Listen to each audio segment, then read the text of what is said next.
Techies and scientists, welcome back to the channel. I'm glad to have you now. Please, you do want to stay tuned for what we're going to discuss, especially what happened last week and what's coming up next week. The shenanigans is not over, far from being over.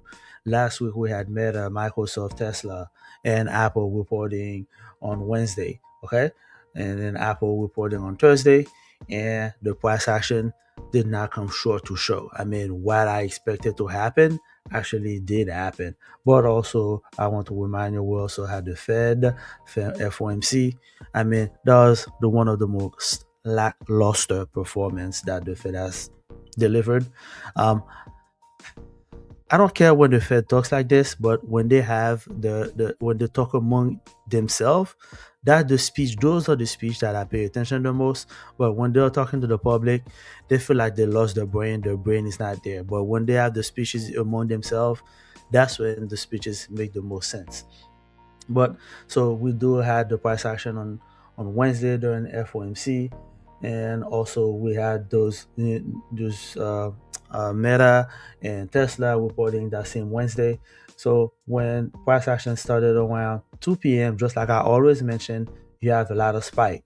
Okay, start going lower. Dual trading strategy, like I don't want 2:30. What happened? It reversed, went up again, clear out those eyes, which is also the middle of this daily gap that is way far in the past. I think that's a daily gap for November 4th. You see why it's always good to have good annotation, because I had to zoom out and check, but now I don't need to check because I have the daily fair value gap here at on November 4th.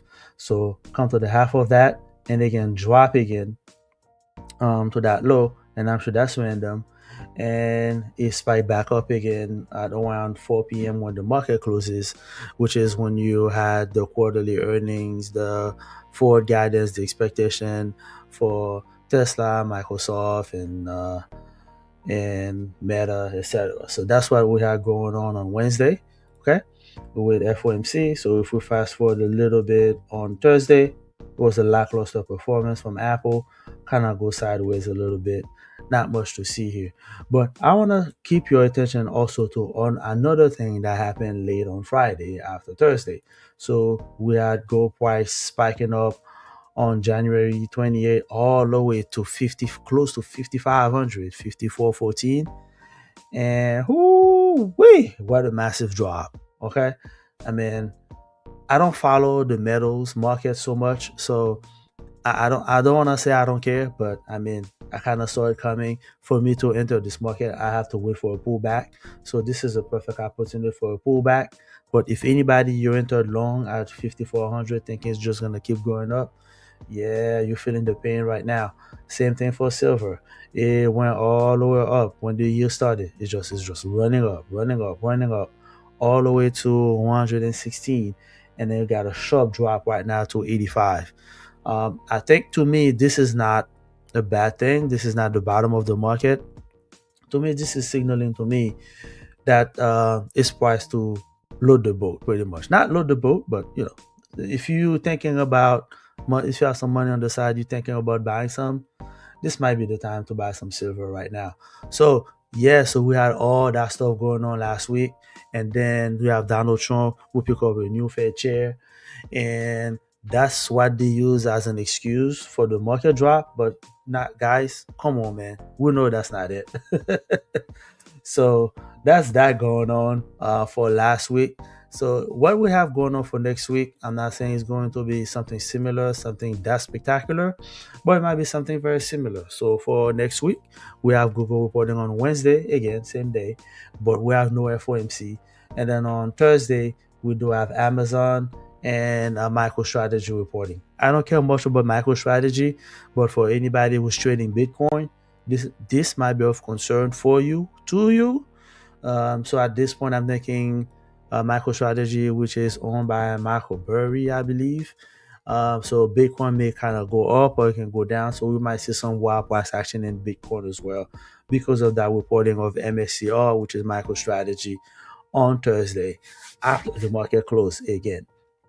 Okay, so that's what we have going on for next week. We do have non-farm payroll coming up next week also, which will be on Friday as usual at 8:30 a.m. on Friday the 6th. And throughout the week, next week, Monday, we have ISM manufacturing PMI.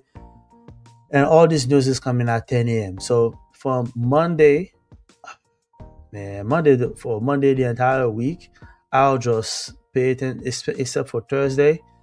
I would kind of like be careful. I don't want 10 a.m. because we have ISM manufacturing on Monday at 10 a.m. And also you have the jolts at 10 a.m. Usually there's not a lot of spike, but you never know this time. They might use that one as an excuse. There might be some unprecedented data that come out. And now with the government shutdown, you never know. I'll say trade likely. We have something going on the other side of the world. So with and Iran. I didn't want to say the word, but it came out. So there's that going on over there too. So there's a lot of volatility into the market. And also we have some news. Well, on Thursday we have unemployment claim. Not many people care about that, but we do have non-farm payroll on Friday. That one at 8:30 is gonna be a doozy because this is probably where you're going to see a lot of spike. This is not like CPI. It kind of like trade straight up or straight down on one way.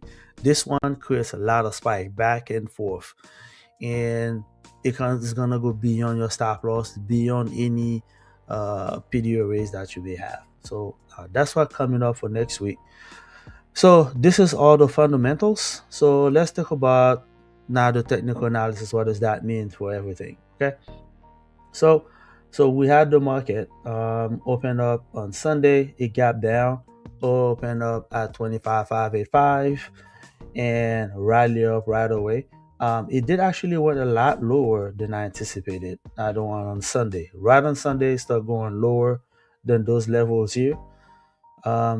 This happens, and it actually touched the swing low here and went far below it, almost touching that December 17th, and then start riling up to the gap that was created on November 4th here, and spike up. We got a body above it, and then start going down. So to me, I'm looking at this range here from January 21st all the way until January 28th. So all this range here, if you look at it, it kind of like quickly trade back into the middle of this range, which is going to tell me, which is what I'm going to tell you right now. I don't know where it's gonna go. Yes, I don't know where it's gonna go because in the middle here, anything can happen. Okay, it can gap up, keep trading up, or it can gap down and keep trading much lower. So yeah, I'll say again, I usually don't trade on Sundays. I never trade on Sundays. And on Monday, I may tentatively put a couple trade here and there. Tuesday maybe, so I usually start trading on Wednesdays.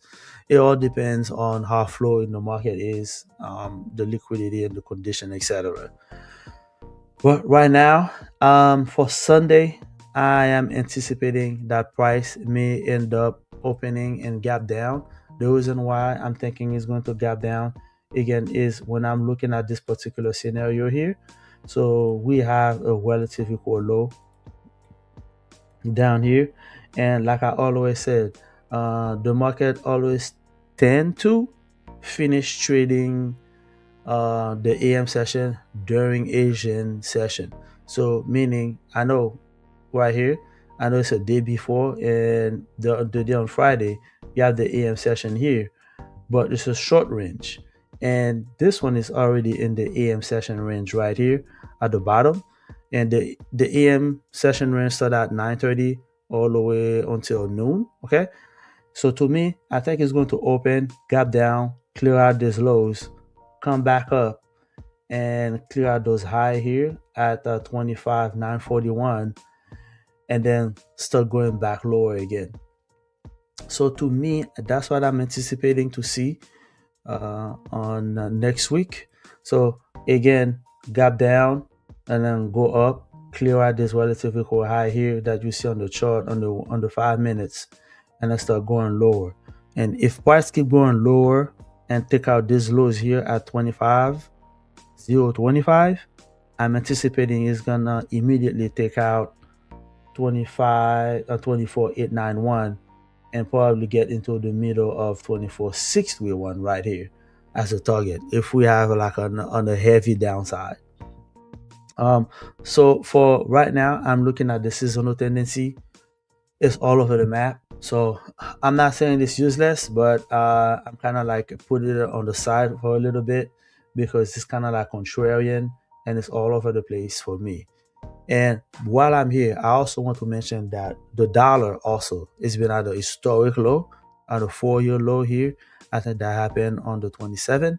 I believe that was 27. What was that? 27 was a Tuesday. So price did drop lower here, and that was an historic low as well. So this past week has been very historical. So we have a black, like we have gold going way up and a quick drop, silver same thing, and then we have a dollar have a sudden drop as well. And then we have a lot of price swing all around the Nasdaq, and I don't think the shenanigan is far from over. So I'll say tread lightly, do not over leverage, do not over trade, be very careful. So if you say to me what's going to happen next, I would say it's probably going to gap lower a little bit, clear out these lows, and then go back up again into the small range here and clear out those high over here. And that will also get into that daily gap right here, maybe halfway through, and then roll back down again, all the way down to 25,025. That will be my target for the end of the week next week. I could be wrong, but sometimes you don't want to stand in the middle of the road. You have to pick a side. And if you're wrong, that's okay. You assess, reassess, adjust, and then you move on the other side. So that's my prognostication for next week. You guys be safe, be careful, happy trading.